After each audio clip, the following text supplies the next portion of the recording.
Bonjour à tous, bienvenue dans Édifier les gens. Je suis Axel Abogué, merci d'avoir appuyé sur Play. Pour ceux qui suivent mon actualité sur mes différents réseaux, je vous donne déjà un gros shalom, que la paix et la grâce de notre Seigneur Jésus soient avec vous. Comme annoncé sur mes différents réseaux justement, on va parler aujourd'hui d'un sujet aussi important que les autres. Le sujet que nous allons évoquer aujourd'hui, c'est celui de la grâce. Pour ne pas compliquer notre enseignement, on va définir la grâce comme elle est souvent définie de façon générale.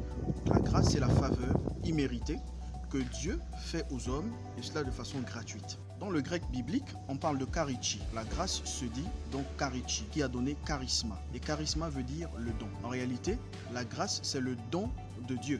Don de Dieu pour les hommes, et cela gratuitement. Et le verset que j'aime pour illustrer ce passage, qui, à mon avis, l'illustre bien, c'est le célèbre passage de Jean chapitre 3, verset 16. Car Dieu a tant aimé le monde qu'il a donné son Fils unique, afin que quiconque croit en lui ne périsse point, mais ait la vie éternelle. Dieu a tant aimé qu'il a donné. L'amour de Dieu a donné. L'amour de Dieu a produit le don de la grâce. L'amour de Dieu, en réalité, a parlé plus fort que sa justice. Mais l'amour de Dieu a parlé plus fort, pour s'exprimer de façon simple, plus fort que la justice de Dieu.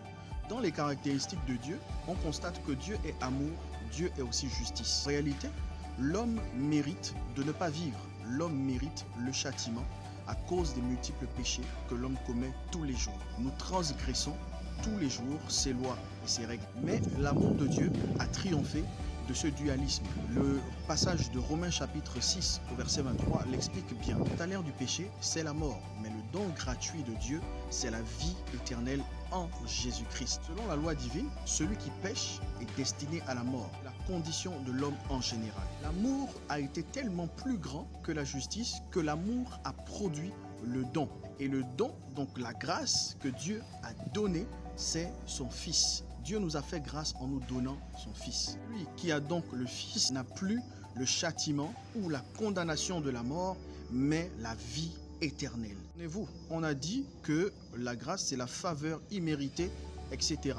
Et lorsqu'on parle de faveur, on se rend compte que le mot faveur a pour synonyme repêchage. Dieu nous a donc repêchés parce que nous étions déjà condamnés. Et la grâce du repêchage passe par Jésus-Christ, par le don de Dieu, par la grâce. La grâce n'est pas que dans un plan spirituel. La grâce est aussi sur le plan matériel. Tout ce que nous possédons dans nos vies vient de la grâce que Dieu accorde de façon imméritée dans nos vies de tous les jours. Le plan matériel, dans sa définition, c'est aussi une faveur, mais qui vient de Dieu. Surtout lorsque vous n'êtes pas capable d'expliquer comment est-ce que vous avez fait pour avoir ce que vous avez aujourd'hui.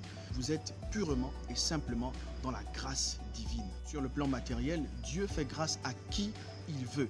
Et même sur le plan spirituel, celui qui veut, la grâce est disponible. Matériellement, vous pouvez avoir des grâces parce que le soleil se lève sur les bons comme sur les méchants. Et spirituellement, pour accéder au salut éternel, il faut avoir Christ, celui qui est le don de Dieu, celui qui est la grâce de Dieu dans sa vie. Toi qui me regardes, que la grâce est disponible. La Bible dit dans Romains chapitre 10 au verset 9, « Si tu confesses de ta bouche le Seigneur Jésus-Christ, si tu crois que Dieu l'a ressuscité des morts, tu seras sauvé. La grâce pour toi est disponible. » Donc c'est à toi de faire le premier pas.